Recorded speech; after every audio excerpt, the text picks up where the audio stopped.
మా ప్రచారం. To advertise on iNews YouTube channel సంప్రదించవలసిన నంబర్ 7842323399. మాల్దీవులకు వెళుతున్న చైనా నౌకకు ఇండోనేషియా చెక్ పెట్టిందా? ఇంతకీ ఈ నౌకను ఆపడం వెనుక కారణమేంటన్నది ఇప్పుడు చర్చనీయాంశంగా మారింది. అయితే చైనా నౌక ట్రాన్స్పాండర్ ను ఆఫ్ చేసిందని ఇండోనేషియా చెప్తుంటే దీని వెనుక పెద్ద కథే ఉందని అంతర్జాతీయ పరిశీలకులు చెప్తున్నారు.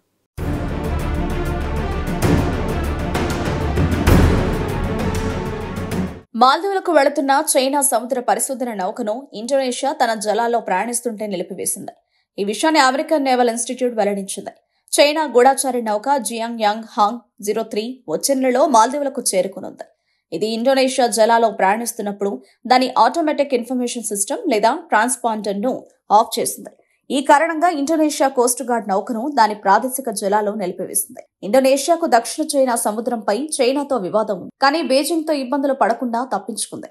జనవరి 11న సుండా స్ట్రెయిట్ ప్రాంతంలో చైనా ప్రభుత్వ నౌక జియాంగ్ యాంగ్ హాంగ్ ను ఇండోనేషియా కోస్ట్ గార్డ్ ఆపినట్లు యుఎస్ నేవల్ ఇన్స్టిట్యూట్ రిపోర్ట్ చేసింది.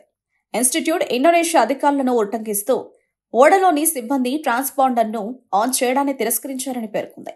జనవరి 8 ఇంకా 12 మధ్య 3 సార్లు ట్రాన్స్పాండర్ ఆఫ్ కి వెళ్లడంతో ఇండోనేషియా అధికారులు ఓడను అదుపులోకి తీసుకున్నారు. ఈ కాలంలో ఇండోనేషియా కోస్ట్ గార్డ్ సైనికులు చైనా నౌక ఎక్కేందుకు ప్రయత్నించలేదని ఆసియా టైమ్స్ నివేదించింది.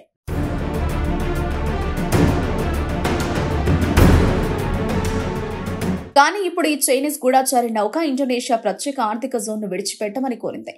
అంతర్జాతీయ సముద్ర చట్టం ప్రకారం ఇండోనేషియా జలాల్లో ద్వీప సమూహ సముద్ర మార్గాల్లో ప్రయాణించి అన్ని నౌకలు పనిచేసే ఆటోమేటిక్ ఇన్ఫర్మేషన్ సిస్టమ్ కలిగి ఉండాలి. ఈ ప్రాంతంలో సముద్ర పరిశోధనలు కూడా నిషేధించడం జరిగింది. మెరైన్ ట్రాఫిక్ మానిటరింగ్ సైట్లు జనవరి 22న జావా సముద్రంలో చైనీస్ గూఢచారి నౌక ఉన్న ప్రదేశాన్ని చూపించాయి. అయితే దాని ప్రస్తుత స్థానం తెలియదు. చైనా ప్రభుత్వ నౌక జియాంగ్ యాంగ్ హాంగ్ 03 సిబ్బంది రొటేషన్ తిరిగి సరఫరా కోసం మాల్దీవులను సందర్శిస్తున్నట్లు మాల్దీవుల విదేశాంగ మంత్రిత్వ శాఖ ఒక ప్రకటన విడుదల చేసింది. సుమారు 100 మీటర్ల పొడవున్న ఈ ఓడ 2016లో China State Oceanic Administration fleet లో చేర్చబడింది. ప్రస్తుతం చైనాలో 4500 టన్నుల బరువున్న ఓడ ఇదే. 2019 నుండి పైలట్ ఓషన్ ల్యాబొరేటరీలో రిమోట్ వాటర్ డీప్ సీ సర్వేలను నిర్వహించడానికి చైనా ఈ నౌకను ఉపయోగిస్తోంది. ఈ నౌకను లవణీయత విశ్లేషణ, సూక్ష్మజీవుల జన్యు అధ్యయనాలు, నీటి అడుగున ఖనిజ అన్వేషణ, నీటి అడుగున జీవితం ఇంకా పర్యావరణ అధ్యయనాల కోసం కూడా ఉపయోగించవచ్చు.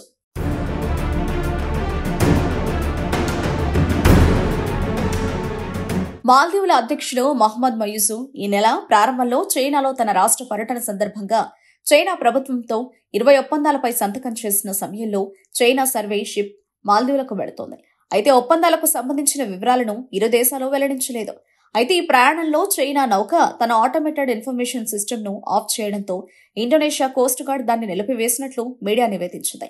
జనవరి 8 నుంచి 12 మధ్య షిప్ ఇండోనేషియా జలాల గుండా ప్రయాణిస్తున్నప్పుడు నౌకలోని సిబ్బంది ట్రాన్స్పాండర్ ను 3 సార్లు ఆఫ్ చేసిన తర్వాత ఇండోనేషియా ఈ చర్యలు తీసుకుంది. ఇదే విషయాన్ని యుఎస్ నేవల్ ఇన్స్టిట్యూట్ సైతం ధృవీకరించింది. ఓడ స్థానం గుర్తింపుతో పాటు ఇతర సమాచారాన్ని ట్రాన్స్పాండర్లు స్వయంచాలకంగా ఇతర నౌకల సహా తీర ప్రాంత అధికారులకు అందిస్తాయి. అంతర్జాతీయ సముద్ర చట్టాల ప్రకారం ఇండోనేషియా జలాల్లో ప్రయాణించి అన్ని నౌకలు తప్పనిసరిగా పనిచేసే ట్రాన్స్పాండర్లను కలిగి ఉండాలి. కానీ ఓడలోని సిబ్బంది మాత్రం అది విరిగిపోయిందంటూ కుంటి సాకులు చెప్పడంతో ఇండోనేషియా చర్యలకు దిగింది.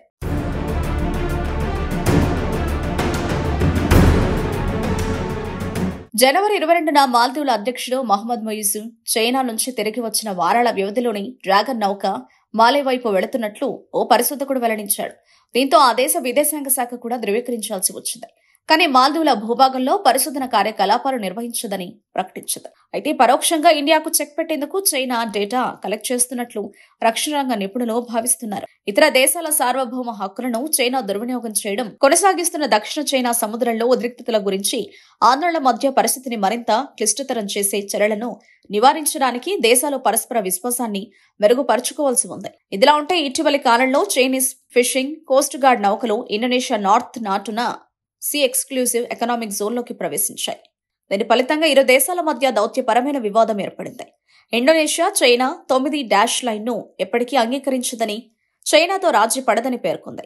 ఈ దీవులు చైనా స్వీయ ప్రకటిత 9 డాష్ లైన్లు మాత్రమే కాకుండా ఇండోనేషియా ప్రత్యేక ఆర్థిక మండలి సమీపంలో ఉన్నాయి.